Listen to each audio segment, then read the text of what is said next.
Welcome to Chartage. I am Marco, Robdex trader and your mentor. So let's start today's discussion on technical analysis. আজ 9th ফেব্রুয়ারি। শুরু করার আগেই বলি, এটা কিন্তু কোনো রকম বাই বা সেল রেকমেন্ডেশন নয়, শুধুমাত্র লাইভ টেকনিক্যাল অ্যানালিসিস ডিসকাস করার জন্য করছি। আজকে ওভারঅল নিফটি ফিফটিতে দেখছি বা ওভারঅল মার্কেটে দেখেছি আজকে একটা bullish trend, gap up open হয়েছে, তারপর সমস্ত ইন্ডেক্স স্টকস এবং ওভারঅল ওপরের দিকে একটা মোমেন্টাম আমরা কিন্তু দেখেছি। তো আজকের মোমেন্টাম থেকে একটা মার্কেটের ওপর অ্যাটলিস্ট শর্ট টার্মের ভিউ কিন্তু তৈরি হচ্ছে যে মার্কেট ইন শর্ট টার্ম 1 দিন 2 দিন 3 দিন 4 দিন পজিটিভ সাইডে থাকতে পারে। যেমন দেখুন, এখানে নিফটি গ্যাপ আপ ওপেন হয়েছে, নিচের দিকে আসার চেষ্টা করেছিল কিন্তু ওপরের দিকে ক্লোজ, কিন্তু যেখানে ওপেন হয়েছে সেখানেই গিয়ে ক্লোজ করেছে, একটা হ্যামার টাইপের একটা ক্যান্ডেল বানিয়েছে। কিন্তু এটার নিচের একটা ডাউন সাইডও কিন্তু খুলে রেখেছে। কেন ডাউন সাইড খুলে রেখেছে? এখানে যে একটা গ্যাপ আছে, সেই গ্যাপটা কিন্তু ফুলফিল করার জন্য একবার 25,700 আসতে পারে, ঠিক আছে। এবং আপসাইডে যদি যায় তাহলে 25,900 উপরে কিন্তু ব্রিজ করা ইম্পর্টেন্ট। তাহলে কিন্তু আমরা 26,000, যেটা এই বড়ো ক্যান্ডেলের মিড পয়েন্ট, সেটা কিন্তু আমরা দেখতে পারি। এবং 26,000-এর উপরে গেলে কিন্তু 26,300 পর্যন্ত এখানে আমরা তেমন মেজর কোনো সাব রেজিস্ট্যান্স নেই, ঠিক আছে। হাইপোথেটিক্যালি অনেক তৈরি করা যেতে পারে, কিন্তু মেজর রেজিস্ট্যান্স এখানে নেই। এখানে কিন্তু ওপেন স্পেস আছে নিফটিতে। ওভারঅল ভিউ কি পজিটিভ। গিফট নিফটিও অবশ্যই বুলিশ সাইডেই আছে। এখন আমরা গিফট নিফটিকে আরও একটু ওপরে দেখছি, ঠিক আছে। এবার কালকে সকালে দেখতে হবে যে গিফট নিফটি কোন জায়গায় প্লেসড আছে। এখানে ইন্ডিয়া ভিক্স 12 দাঁড়িয়ে আছে, এটাও কোনো রকম কোনো বেয়ারিশ বা বুলিশ সিগন্যাল নয়। এখানে 11-12 Vicks is okay for market. আসলে আমরা চেঞ্জ দেখেছি আজকে ওভারঅল ব্রডার মার্কেটে।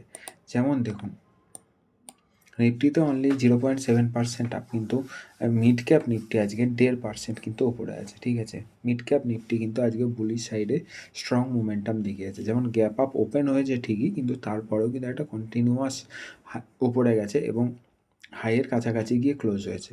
এখান থেকে আমরা এই ভিউ বানাতে পারি যে মার্কেট আজকে ডিমান্ড ছিল বা বাইং প্রেশার ছিল, এবং আগামী যদি 1-2 দিন 3 দিনও কিন্তু সেটা যদি কন্টিনিউয়েশন হয় তাহলে কিন্তু এটা অল টাইম হাই, মানে 22,600 কিন্তু টাচ একবার করলেও কিন্তু করতে পারে, ঠিক আছে। মানে এখন আপাতত আমরা ওভারঅল ব্রডার মার্কেটে একটা বুলিশ মোমেন্টাম ধরেই চলব।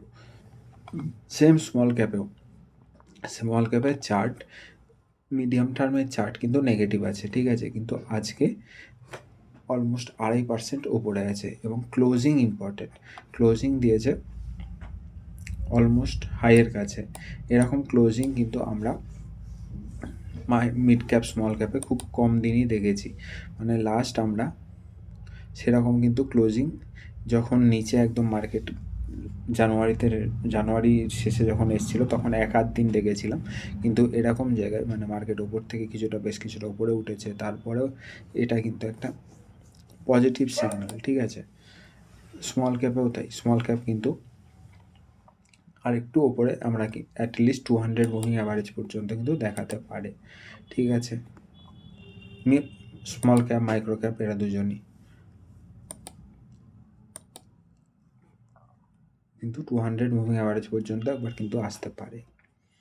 মাইক্রো ক্যাপ আরও বেশি স্ট্রং আছে, অলমোস্ট 2.5% স্ট্রং আছে। অন্যদিকে ব্যাঙ্ক নিফটি কিন্তু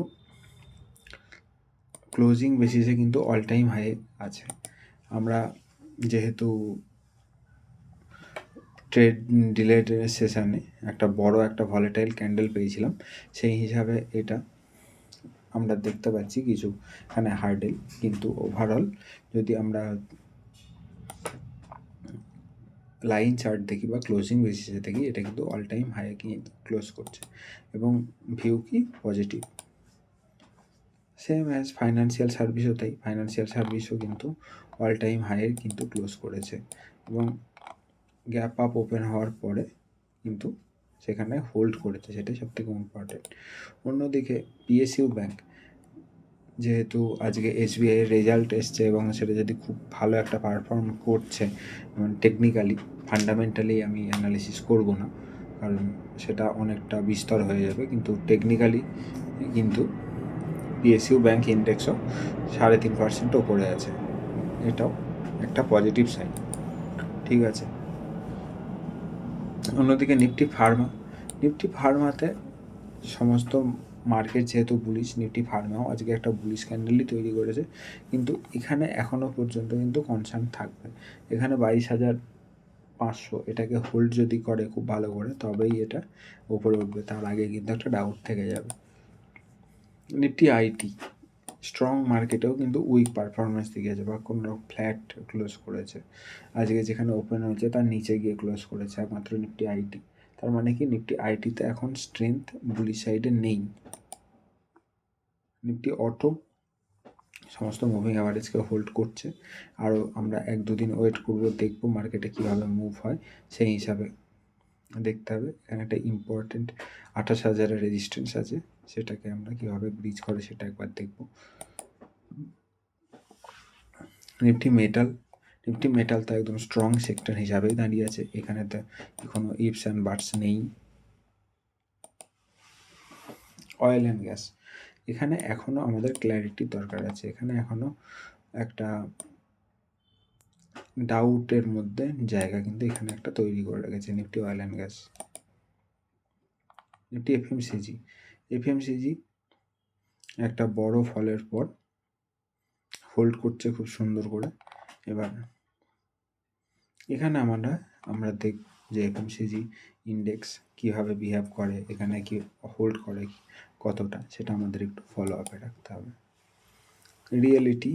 রিয়েলিটিতে আমরা দেখছি, কালকেও একবার ডিসকাস করেছিলাম, কালকে আমরা যেমন এফএমসিজিতেও ডিসকাস করেছিলাম যে একটা উইকলি বেসিসে কিন্তু একটা রিভার্সাল আমরা দেখেছি, সেটাই কিন্তু যদি হোল্ড করে তাহলে এফএমসিজিতে একটা কিন্তু রিভার্সাল দেখতে পারি। এবার রিয়েলিটিও আমরা গতকালই ডিসকাস করেছিলাম যে একটা স্ট্রং একটা উইকলি ক্যান্ডেল একটা তৈরি হয়েছে এবং এখান থেকে কিন্তু একটা পজিটিভনেস আসতে পারে, তো সেটা আজ থেকেই আমরা দেখছি যে এটা একটা পজিটিভনেস আসছে এবং ধীরে ধীরে যদি আসে তাহলে অ্যাটলিস্ট 200 মুভিং অ্যাভারেজ পর্যন্ত কিন্তু আসতেই পারে। কনজিউমার ডিউরেবিলিটি এটাও 3.5% ওপরে আছে, বেশ কিছু স্টক আছে যেগুলো জুয়েলারি সেক্টরের স্টকগুলো আজকে বেশ স্ট্রংলি ক্লোজ করেছে, তাদের একটা এফেক্ট কিন্তু কনজিউমার ডিউরেবিলিটিতে আছে। এবং ক্যাপিটাল গুডসে এখনও আমরা মোমেন্টামের জন্য ওয়েট করব, বা এখানে পজিটিভ জোনের মধ্যেই আছে, কিন্তু আরও 1-2 দিন ওয়েট করে এটার মধ্যে ক্ল্যারিটি নেব। তাহলে ওভারঅল আমরা মার্কেটে কী দেখলাম, বেশ কিছু সেক্টর যেমন bank, PSU bank, metal, reality, এরা কিন্তু ওভারঅল একটু পজিটিভ আছে এবং ব্রডার মার্কেটে কিন্তু একটা আজকে পজিটিভনেস দেখেছি এবং ক্লোজিং দেখেছি যে ডে হাইয়ের কাছে, এটা কিন্তু একটা বিষয়। তো ওভারঅল আমরা এখন ভিউ নেক্সট 1-2 দিন, যতদিন না টেকনিক্যালি তেমন কোনো কনসার্ন দেখছি, পজিটিভ ভিউ নিয়েই আমরা এখন চলবো।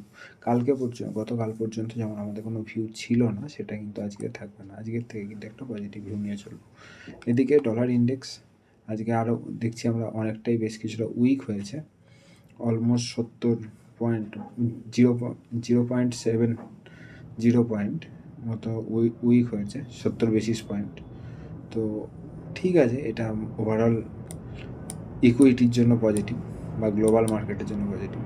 এবার আমরা ইউএসডি আইএনআরকে দেখছি যে 91 দিকে যাচ্ছে, যদি 90.85 যদি ক্রস করে তাহলে কিন্তু এটা কিন্তু আরও উপরের দিকে যেতে পারে। ঠিক আছে, এখানে টেকনিক্যাল প্যাটার্ন অনুযায়ী কিন্তু এখানে কোনো বেয়ারিশনেস নেই। অবশ্য ইউএসডি আইএনআরে কোনো সময়ই বেয়ারিশনেস থাকে না, কারণ এটা আমরা ডলারের কম্পেয়ারে আইএনআর জেনারেলি লং টার্ম বেসিসে উইকই হতে থাকে। ঠিক আছে। যদি সেটা যদি খুব বেশি না বাড়ে তাহলে তেমন কোনো কনসার্ন নেই, খুব বেশি বাড়লে একটা কনসার্ন হবে। S&P 500 0.6% ওপরে আছে, অলমোস্ট অল টাইম হাইয়ের কাছাকাছি চলে গেছে, হয়তো 1-2 দিন পরে আমরা অল টাইম হাইয়ের লেভেলও দেখতে পারি। EU50 অলমোস্ট ক্লোজিং বেসিসে অল টাইম হাই এবং জাস্ট কয়েক পয়েন্ট দূরে আছে, মানে স্ট্রং, গ্লোবাল মার্কেট স্ট্রং। অন্যদিকে কমোডিটি মার্কেটেও আমরা দেখছি গোল্ড 2% এবং সিলভার অলমোস্ট 6% ওপরে আছে। তো একটা মেজর একটা ফলের পরে এখানে আমরা একটা কনসলিডেশন দেখছি। এখন গোল্ড বা সিলভারে উইকনেস কিন্তু নেই, এর নিচে যখন ছিল সেখানে কিন্তু স্ট্রং উইকনেস ছিল, এখন কিন্তু উইকনেস নেই। এবার স্ট্রেংথ আছে, একদম মাইক্রো টাইম ফ্রেমে দেখলে স্ট্রেংথ আছে, কিন্তু যদি আমরা শর্ট টু মিডিয়াম টার্ম দেখি তাহলে আমরা আরেকটু ওয়েট করব আবার স্ট্রেংথ ফিরে আসার জন্য। ঠিক আছে, এই লেভেলে বাই ইয়া সেল যদি আপনারা করেন অবশ্যই যারা এক্সপার্ট সেবি রেজিস্টার্ড তাদেরই পরামর্শ নেবেন।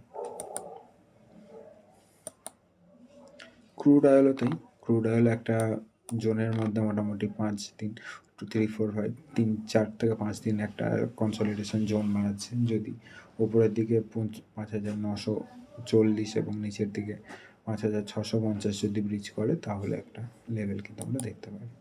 অন্যদিকে ন্যাচারাল গ্যাসে আমরা কিন্তু 10% নিচের দিকে দেখছি। ঠিক আছে, ন্যাচারাল গ্যাসের কিন্তু সবসময় একটা ডাউট থেকে যায়, এবার এখানে একটা কনসার্ন লেভেল কিন্তু থেকে যায় যে যেভাবে ভলেটাইলিটির সঙ্গে মুভ করছে, এক দিনে 30% ওপরে উঠছে, এক দিন 30% নিচে নামছে।